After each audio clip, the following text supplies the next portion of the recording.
और उत्तराखंड की एसटीएफ ने अभी तक कोई सबसे बड़ा ऑपरेशन उत्तराखंड के बनने के बाद हुआ होगा तो उसमें आज तक 44 लोगों की गिरफ्तारियां हो गई हैं, अभी तक पहली बार हुआ है।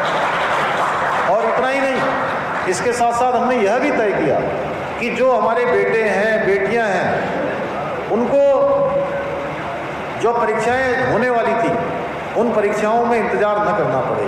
ये नहीं कि जांच चल रही है तो अब 10 साल 5 साल तक परीक्षाएं नहीं होंगी। इस प्रकार का संकट खड़ा हो गया था। भाइयों बहनों, हमने त्वरित रूप से निर्णय लिया। हमने मंत्रिमंडल की बैठक करी। मंत्रिमंडल की बैठक में मंत्रिपरिषद ने निर्णय किया कि जितने भी पोस्टें खाली हैं या जितनी भी पोस्टें अधीनस्थ सेवा चयन आयोग से भर्ती होने वाली है उन सारी भर्तियों को हमने ट्रांसफर कर दिया और ट्रांसफर करके ये सारा का सारा काम लोक सेवा आयोग को दे दिया। और हमने कहा था कि अक्टूबर के माह में हम इनकी विज्ञप्तियां निकाल देंगे। भाइयों बहनों, मैंने सितंबर में कहा था कि विज्ञप्तियां निकाल देंगे, सारी विज्ञप्तियां निकल गई हैं। 7000 पोस्टों पर भर्ती की प्रक्रिया प्रारंभ हो गई है। इसके अलावा अभी 20,000 भर्तियां हमारी और निकलने वाली हैं। उन 20,000 भर्तियों को भी हम जल्दी से जल्दी करवाएंगे, क्योंकि हमारा एजेंडा है कि नौजवानों को रोजगार मिलना चाहिए, नौजवान युवाओं को सरकारी नौकरियों में आना चाहिए, जिनके अंदर योग्यता है, क्षमता है, जिन्होंने अच्छी शिक्षा प्राप्त की है, उनके साथ धोखा नहीं होना चाहिए। देखिए, आज कोई गरीब का बेटा अगर देश के बड़े स्थानों पर पहुंचा है तो उसके माता पिता के पास बहुत साधन संसाधन नहीं थे। अगर उसके पास कोई पूंजी थी तो उस पूंजी का नाम है शिक्षा, उस पूंजी का नाम है विद्या। जो उसने सीखा है, जो अर्जन किया है, वही उसकी योग्यता है, वही उसकी क्षमता है। तो ऐसे लोगों के साथ कुठाराघात हो रहा था, ऐसे लोगों के साथ धोखा हो रहा था, छल हो रहा था, प्रपंच हो रहा था, अपराध हो रहा था। इसलिए हमने तय किया कि अब आगे निकट भविष्य में ये भर्तियां बिल्कुल पारदर्शी तरीके से होंगी और कोई भी व्यक्ति जो इसमें संलिप्त होगा, जब तक इसका अंतिम व्यक्ति नहीं पकड़ा जाएगा तब तक ये कार्रवाई चलेगी। कोई छोटा हो, बड़ा हो, कितना ही बड़ा क्यों न हो, उसके खिलाफ कार्रवाई होगी और कार्रवाई चल रही है। लगातार एसटीएफ काम कर रही है और आगे के लिए भी ऐसी व्यवस्था कर दी है कि आप कोई भी ऐसी गड़बड़ी करने के बारे में तो करना तो बहुत दूर की बात, करना तो बहुत दूर की बात, सोचने में भी उसके रोंगटे खड़े हो जाएंगे। इस प्रकार की कार्रवाई हो रही है, ये काम कर रहे हैं। भ्रष्टाचार को लेकर हम लगातार काम कर रहे हैं। 1064 हमने एक नंबर लॉन्च किया हुआ है। कहीं पर भी आपको कोई भ्रष्टाचार की शिकायत मिलती है, कोई गड़बड़ी की शिकायत मिलती है तो आप बता सकते हैं। आप शिकायत करेंगे तो आपका नाम नहीं बताया जाएगा कि शिकायत किसने करी है, शिकायत करने वाले का नाम नहीं बताया जाएगा, केवल शिकायत दर्ज हो जाएगी और जैसे ही शिकायत दर्ज होगी वैसे ही उस पर उत्तराखंड की विजिलेंस कार्रवाई करेगी। हम तमाम प्रकार से जितने भी हमने संकल्प लिए हैं, एक एक संकल्पों को लेकर आगे बढ़ रहे हैं। सरलीकरण, समाधान और निस्तारण, इनको लेकर काम कर रहे हैं। हमारे पर्वतीय क्षेत्रों का ठीक प्रकार से विकास, उसके लिए कार्य योजना बना रहे हैं और ऐसी कार्य योजना बना रहे हैं कि जिसमें सबका कहीं ना कहीं योगदान हो, सारे लोग मिलकर उस पर काम करें। आज हम सबको गर्व होना चाहिए कि हम ऐसे समय में भारतीय जनता पार्टी के कार्यकर्ता हैं, ऐसे समय में हम पदाधिकारी हैं, ऐसे समय में हम जनप्रतिनिधि हैं, जब देश में आज मोदी जी के नेतृत्व में पूरे भारत का मान सम्मान और स्वाभिमान आज पूरी दुनिया के अंदर बढ़ रहा है। और आप सब लोग तो वैसे ही सौभाग्यशाली हैं, जहाँ बाबा केदार का आशीर्वाद आपको मिला हुआ है, यहाँ अनेकों देवी देवताओं का आशीर्वाद आपको मिला हुआ है। वहीं प्रधानमंत्री जी का भी बाबा केदार की भूमि से अनन्य जो लगाव है, अनन्य श्रद्धा है, उसी का परिणाम है कि 2013 की आपदा में पूरी तरह से जो परिसर हमारा क्षतिग्रस्त हो गया था, आज दिव्य केदार और भव्य केदार के रूप में नया मूर्त रूप लेते जा रहा है। भाइयों बहनों, यहीं से बद्रीनाथ का मास्टर प्लान पर तेजी से काम शुरू हो गया। 280 करोड़ रुपए की धनराशि जारी हो गई है। तेजी से जहाँ चारधाम यात्रा के मार्ग बनाए जा रहे हैं, कुमाऊं से गढ़वाल को जोड़ने वाले सारे मार्गों का चौड़ीकरण किया जा रहा है। हवाई सेवा हो, चाहे ऋषिकेश कर्णप्रयाग रेल लाइन हो, सब पर काम हो रहा है। उत्तराखंड की सरकार ने भी जो संकल्प लिए हैं, हम एक एक करके उसको पूरा कर रहे हैं। अभी कार्यकर्ता बंधुओं का निश्चित रूप से आपकी सबकी बड़ी जिम्मेदारी है। इस समय क्या है कि सफलता के शिखर पर आप लोग पहुंच गए। जब कोई भी शिखर पर पहुंच जाता है, हम सब लोग शिखर पर हैं, जब शिखर पर आ जाते हैं तो वहां पर टिके रहना वो एक बहुत बड़ा काम होता है, एक बहुत बड़ी चुनौती होती है। इसलिए यह भी चुनौती हम लोगों को स्वीकारनी चाहिए कि अभी हमने विधानसभा में जितना काम किया, अथक परिश्रम किया, अथक मेहनत करी, सभी कार्यकर्ताओं का ये परिश्रम का ही परिणाम है कि हमारे सामने ये परिणाम आए, प्रचंड बहुमत आया। तो आगे के चुनाव में ये अपना रिकॉर्ड हमको स्वयं तोड़ना है। मोदी जी का जो सिद्धांत है कि वो अपने सारे रिकॉर्ड तोड़ते हुए आगे बढ़ रहे हैं। इसी प्रकार से जब वो हमारे नेता हैं, आज देश को दिशा देने का काम कर रहे हैं, देश को गति देने का काम कर रहे हैं, दुनिया का सिरमौर भारत बनाने के लिए काम कर रहे हैं, तो हम सब लोगों को भी ये सोचना चाहिए कि हम लोग जो भी हम काम करते हैं वो काम भी करें, लेकिन संगठन की जो हमको जिम्मेदारी मिली है, जिसके कारण से भारतीय जनता पार्टी के हम पदाधिकारी हैं, हम कार्यकर्ता हैं, हमारा मान सम्मान और पहचान बहुत कुछ हमको पार्टी देती है, तो हम पार्टी को क्या दे सकते हैं। और देखिए जो काम करने वाला है, कई बार जो काम करते हैं तो सोचते हैं कि हमारे काम को कोई देखने वाला नहीं है।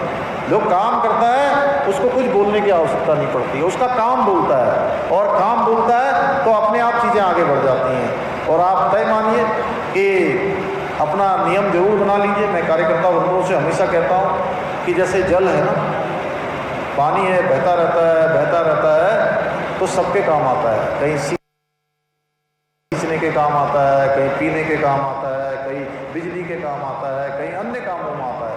और जो पानी रुक जाता है, एक गड्ढे में अगर पानी रोक दिया जाए तो खराब हो जाता है, कुछ दिनों बाद उसमें बदबू आनी शुरू हो जाती है। इसलिए हमारा भी ये स्वभाव होना चाहिए कि चलते रहिए, चलते रहिए, चलते रहिए। और आपस में भी सभी कार्यकर्ताओं का, ये हमारा परिवार है, सभी परिवार के लोगों का आपस में एक दूसरे से अच्छा समन्वय होना चाहिए। और बाकी देखिए, जिसके भाग्य में जो लिखा होता है, भाग्य में जो लिखा होता है उसको कोई मिटा नहीं सकता, कोई उसको छीन नहीं सकता, उसको मिलता ही मिलता है, कोई रोक नहीं सकता, कोई जो है बदल नहीं सकता। इसलिए तय मानिए, अपना आपस में समन्वय करते हुए, आपस में मिलते हुए, पार्टी के जो प्रदेश के कार्यक्रम हैं, पार्टी के जो प्रदेश सरकार के किए हुए काम हैं, प्रधानमंत्री मोदी जी के इन 8 सालों में, 8.5 सालों में जो उन्होंने अनेकों क्षेत्रों में जो काम किए हैं, उन सभी कामों को बार बार हमको याद दिलाने की आवश्यकता है। दूसरी बात है कि हम सब कार्यकर्ताओं को ये अच्छी तरह से पता होना चाहिए कि हमारी सरकार ने कौन कौन से काम किए हैं। कभी हम डिबेट पर बैठे, कभी हम आपस में चर्चा में बैठे, तो हमारे पास पूरी जानकारी होनी चाहिए। कई बार हमारे पास जानकारी नहीं होती है, हम बोलेंगे क्या? जानकारी नहीं होगी तो हम कभी तर्क भी नहीं कर सकते, बता भी नहीं सकते। सोशल मीडिया का ज़माना है, सोशल मीडिया पर भी कई बार हम बात डालते हैं, कई बार हम उसको चाहते हुए भी उन बातों का जवाब नहीं दे पाते, क्योंकि हमारे पास उसका ज्ञान नहीं होता है, उसकी जानकारी नहीं होती है।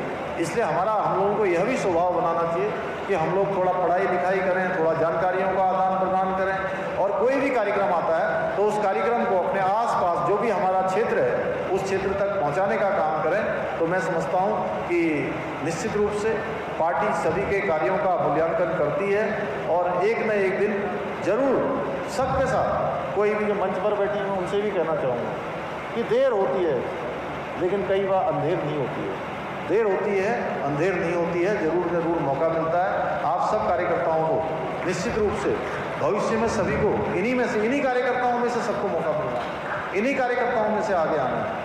लेकिन एक स्वभाव के कारण से, उसके कारण से कई बार हम दूसरे नकारात्मक चीज़ों में पड़ जाते हैं। जैसा अभी बड़ी अच्छी बात इन्होंने कही कि हम सबको पता होना चाहिए कि हमारी क्षमता है, हमारी योग्यता है, लेकिन सबसे बड़ा काम है, पार्टी हमारी एक ब्रांड है, पार्टी ही हमको पहचान देती है, पार्टी ही मान देती है, पार्टी ही हमको सम्मान देती है।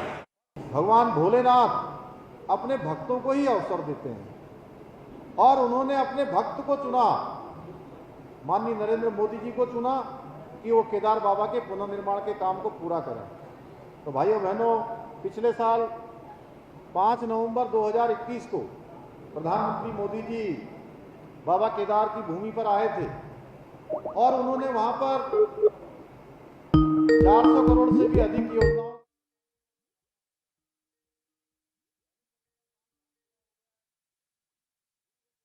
भी पूरा होने वाला है। तीसरे चरण का काम भी तेजी से वहां पर चल रहा है। जहां आदि गुरु शंकराचार्य जी की जो समाधि थी, वो समाधि पूरी तरह से क्षतिग्रस्त हो गई थी, और नई समाधि वहाँ पर स्थापित कर दी गई है, सरस्वती घाट बनाए जा रहे हैं, तीर्थ पुरोहितों के आवास बनाए जा रहे हैं, अस्पताल बनाए जा रहे हैं, आस्था पथ बनाया जा रहा है, ध्यान योग के लिए ध्यान योग केंद्र बनाया जा रहा है, अनेकों कार्य वहाँ पर हो रहे हैं। और आने वाले समय में ये स्थान और भी श्रद्धालुओं से भरने वाला है, और भी श्रद्धालु आने वाले हैं, देश विदेशों के श्रद्धालु आने वाले हैं। और प्रधानमंत्री मोदी जी ने जो घोषणा करी थी कि आने वाले समय में बाबा केदार में जाने के लिए केबल कार बनाई जाएगी, रोपवे बनाया जाएगा, उसकी भी जल्दी ही उस काम की शुरुआत होने वाली है। सारी औपचारिकताएं पूर्ण कर ली गई हैं। पिछले दिनों मैं भारत सरकार के केंद्रीय मंत्री नितिन गडकरी जी से जब भेंट करने गया था तो उन्होंने बताया कि जल्दी से जल्दी उस पर काम प्रारंभ होने वाला है। माननीय प्रधानमंत्री जी का इस उत्तराखंड की भूमि से जो लगाव है वो किसी से छुपा हुआ नहीं है। उन्होंने कहा है कि ये कर्म और मर्म की भूमि है मेरे लिए।